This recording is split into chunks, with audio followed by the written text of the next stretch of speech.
was all right in Play-Doh when I left, yeah? And did you tell Pauline she'd had a disturbed night? I told Pauline we've all had a disturbed night now. Come on, in the car. I don't want you getting in trouble for being late. No, nothing's in trouble already.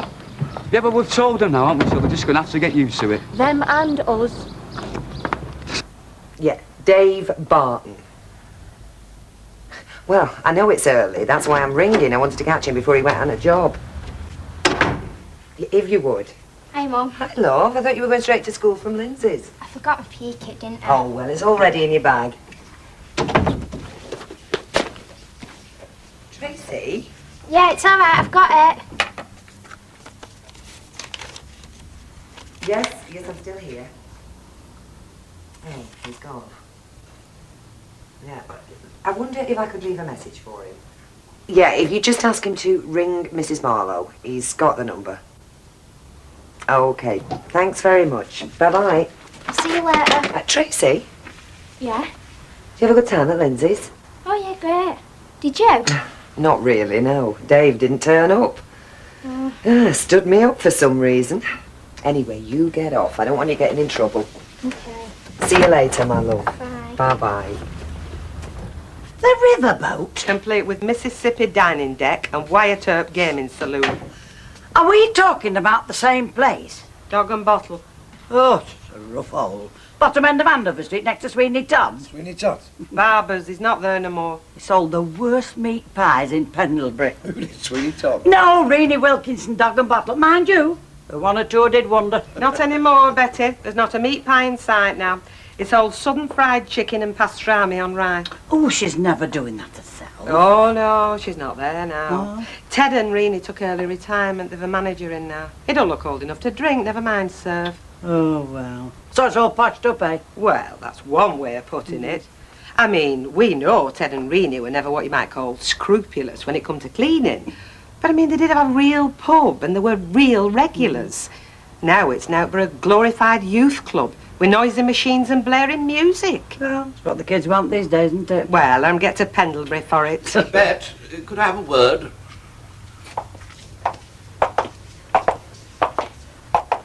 Well? So what do you think you're doing? Discussing confidential brewery business with casual members of staff? I don't regard Betty as a casual member of staff. Betty is a hired hand. Betty is not a hired hand. Betty is a valued friend who's been here long enough to be classed as part of the fixtures and fittings. And if the fixtures and fittings are going to be changed, Betty has a right to know. I don't see why. Because she couldn't cope with the kind of pressure they're under in that place. No more than I could.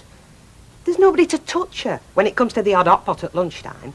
But can you really see her slaving away over 200 portions of corn pone and possum belly soup? Very ridiculous. Nobody's suggesting corn pone and possum belly soup. It doesn't matter what's on the menu. We couldn't cope with as many as that. But we'll just have to get extra staff. Alec, love, before you get carried away with dreams of grandeur, ask yourself, do you really want this place turned into another riverboat? There's absolutely no chance of that. How can you be sure? Well, it's just a bit of refurbishment, a bit of updating, that's all. What sort of updating? Well, Nigel hasn't spelt it out yet. Well, then perhaps you better ask him too. And if this place is going to be the Gone with the Wind wine bar, just you remind him, Scarlett O'Hara here is not quite ready for early retirement yet.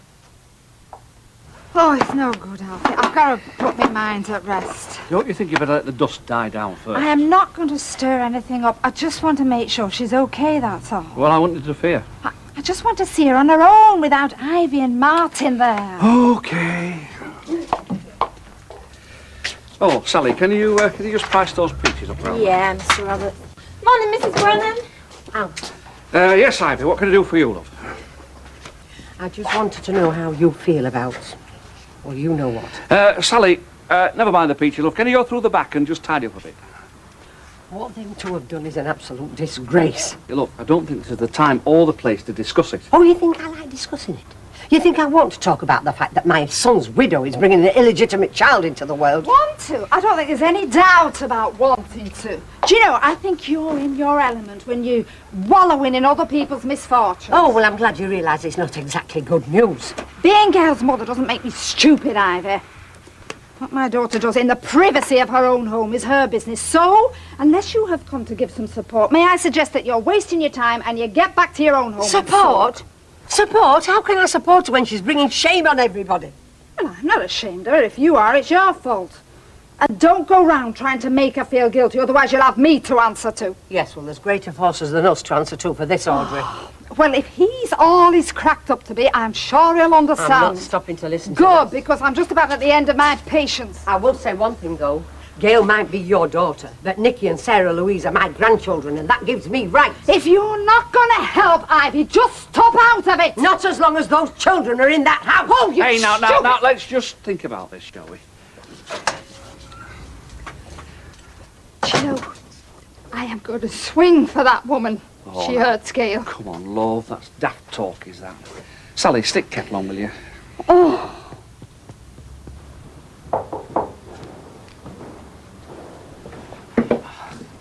Alec. How nice to see you. Nigel? Sit down, sit down. Irish, isn't it? Yes, but just a small one. So, what can I do for you? Well, we've been to see the riverboat. Oh, isn't it terrific? We've spent a fortune on that place, Alec. Yes, it's very impressive.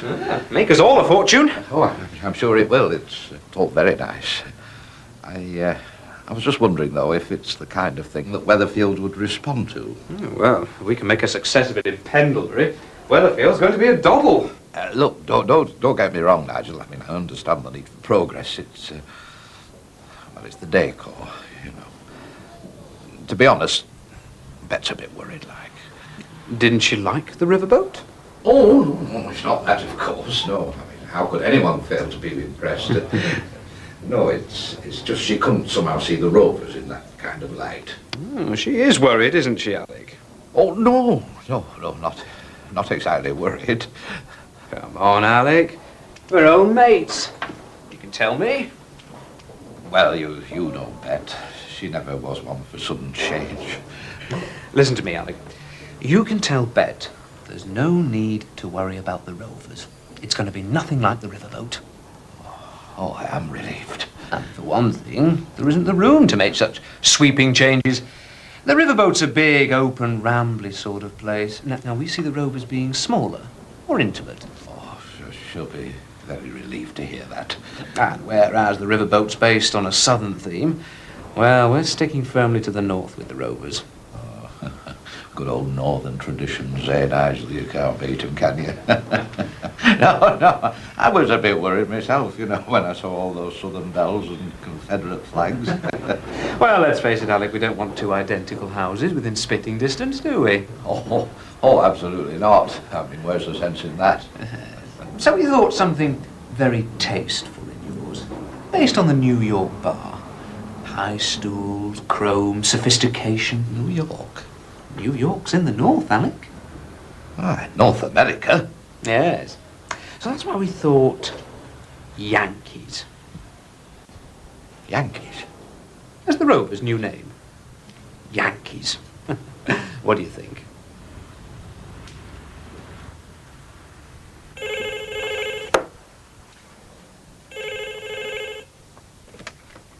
Hello? Oh, Dave. I was wondering if you'd bother to ring. Yeah, well, I've a right to sound a bit shirty, haven't I? I mean, it's not every night I get stood up. What do you mean? Tracy? No, she didn't. Yes, I think you better had. Yeah, I'll be in all afternoon.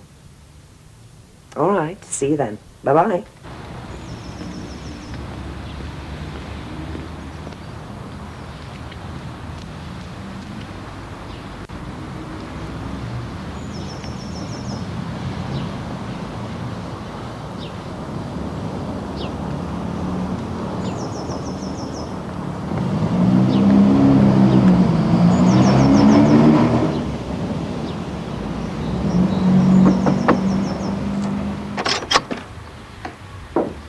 Yes? Can I speak to Mr. Barlow, please? Mr. Barlow? Oh, the new tenant in the top flat. I'm afraid he's not in. Oh. He goes out early every morning. Where to? Do you know? Afraid I don't. When he gets in, could you tell him Tracy called? Tracy?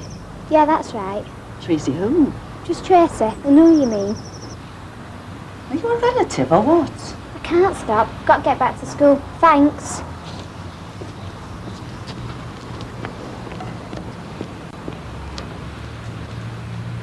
Sorry.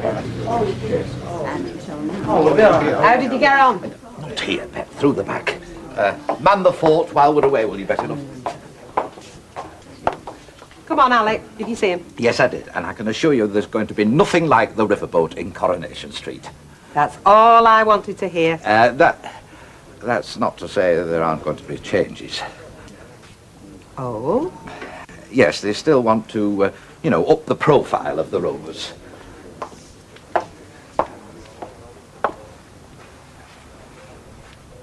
Well, come on, Alec. I'm listening. Well, nothing flashy, understand, you know, more quiet and sophisticated like. Like what? Well, you know, high stools at the bar, glass-top tables, subdued lighting. Come on, Alec. Let's have it all. A New York bar. Eh? He wants to make it like a New York bar. A New York bar in Weatherfield? Call it Yankees. Yankees? Now, don't dismiss it out of hand. Think about it first. I've thought about it. I've dismissed it. Well, I must say, I think that's very narrow-minded of you, Bet. I am not having the Rovers ending up like the dog and bottle. There'll be nothing like that dog and bottle. It's a third the size. It'll be sophisticated, exclusive. You know, old burlesque photographs on the wall, pictures of gangsters, cocktails. Oh, yes, I can see it all now. A peephole in the door, piano player in the corner, and Studs Gilroy in a black shirt and white tie, moving about, exchanging witty conversation with the local hoods. What's wrong with that? I'll tell you what's wrong with that, Mr. Capone. I like it the way it is.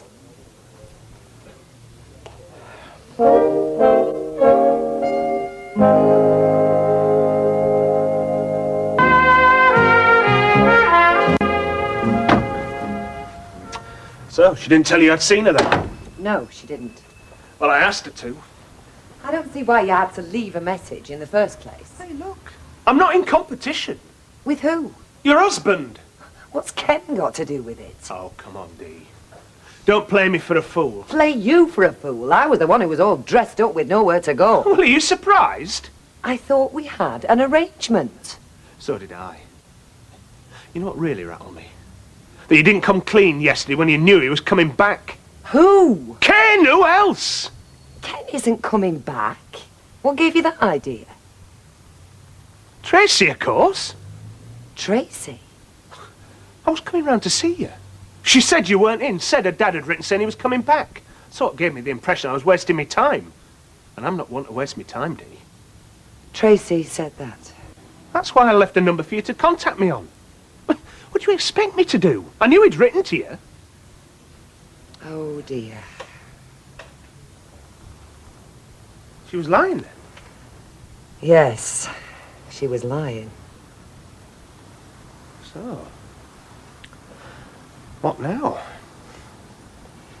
You tell me.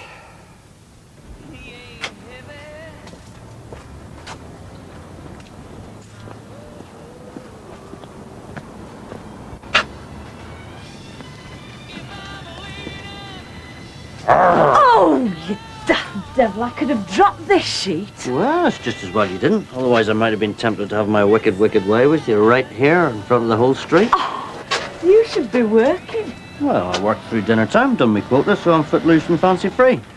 If you're in the mood. For what? Now, what do you think?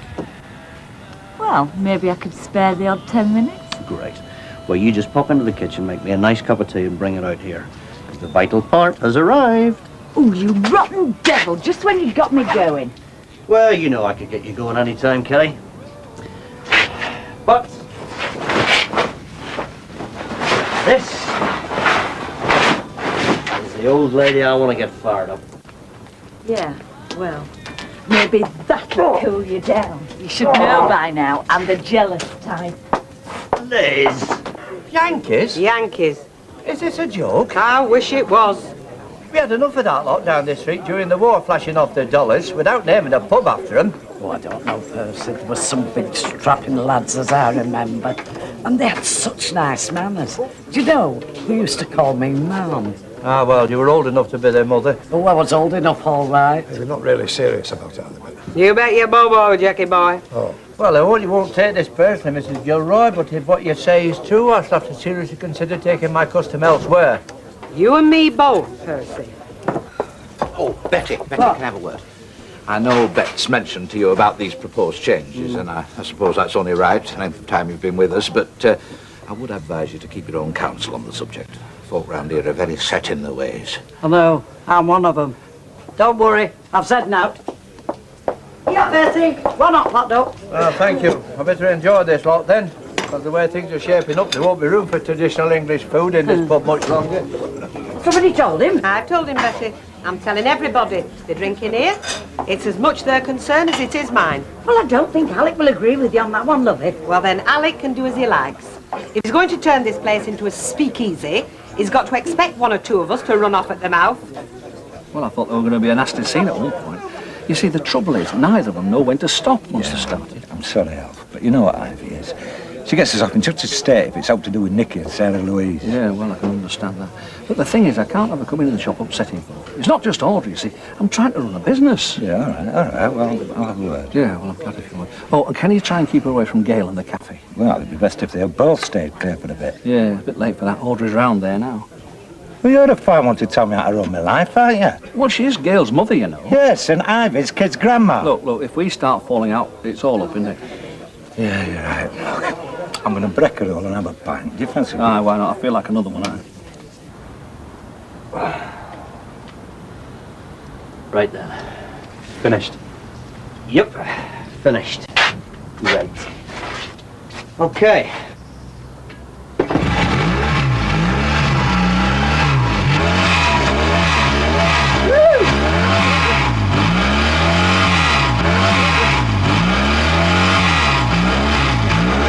Hey, you should have heard it, Don. It roared like a lion sucking Zeus. Ah, he's a clever lad, that Jim MacDonald. Oh, give the lad his duty, but don't forget the fellow who had the vision, eh? Oh, eh? oh, Yes, pal. Is Alec in? Depends who's asking. Nigel Ridley. Oh, Mr. Nigel didn't recognise you right away, sir. Right. Look, it might be what you think you want, but believe me, you rue the day. It's a well-known fact. People don't appreciate what they had till it's gone. Look, where have you got this information from, Mr. Sullivan? From the horse's mouth, that's where, Mrs. Gilroy.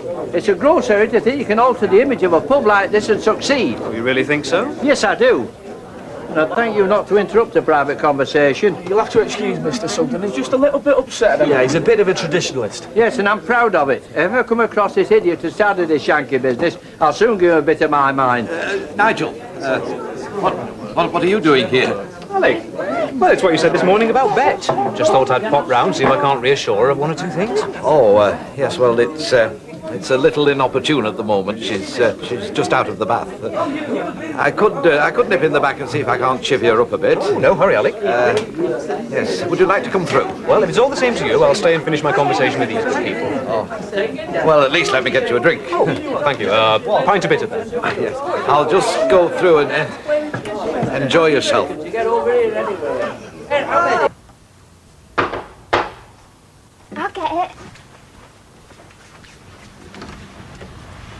Hiya, Trace. How's things? All right? Hi, love.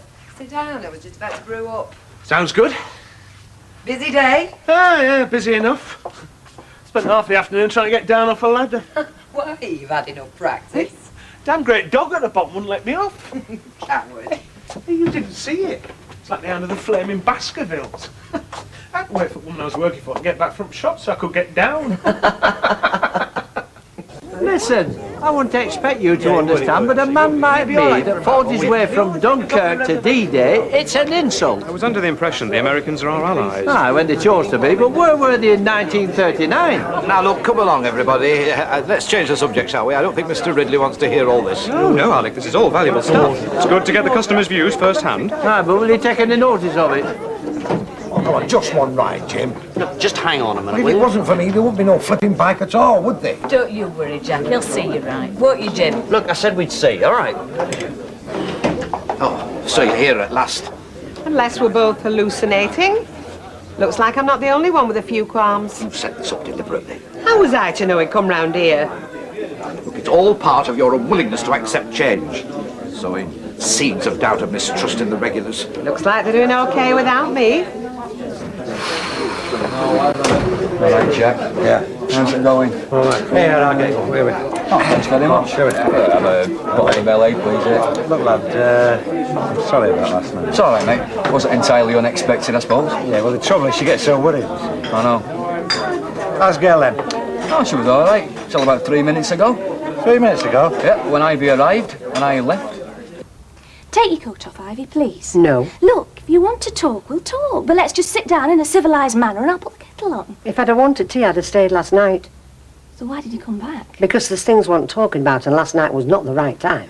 It's, well, maybe you shouldn't say anything at all. And maybe you should follow your own advice, lady. What do you mean? I mean, you broadcasting the fact that you're having an illegitimate child all over the neighbourhood. It's none of your business, Ivy. Isn't it? And aren't you bothered about your reputation? No, I'm not. Right, well, I think you should be for the sake of the kiddies. Leave Nicky and Sarah Louise to me, Ivy. Are you fit? Look, Ivy, do you think I want this child? Do you think I want to saddle myself with a baby at my age? Run the risk of losing Martin if he decides he doesn't want to be a father after all? Oh, you do admit you've done something wrong, It's got then. nothing to do with right or wrong, Ivy. I don't want it. Yes, that's right. And I'll tell you something else. I planned to get rid of it. I arranged to have an abortion. May God forgive you. Don't worry, Ivy. Nothing happened. But not because of me. Because of Martin. He talked me out of it. That's right. Irresponsible Martin. And I'll tell you something else, Ivy. If he hadn't have found out I was pregnant, we wouldn't have this problem, because I'd have gone through with it and nobody would have been any the wiser. Except yourself and God. Yes, well, I could have lived with that.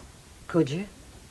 Could you live with that on your conscience for the rest of eternity? Well, I'll never know, will I, Ivy? But at least you'll be happy. Happy? Me happy? How can I be happy when I know that you're expecting someone's illegitimate child? I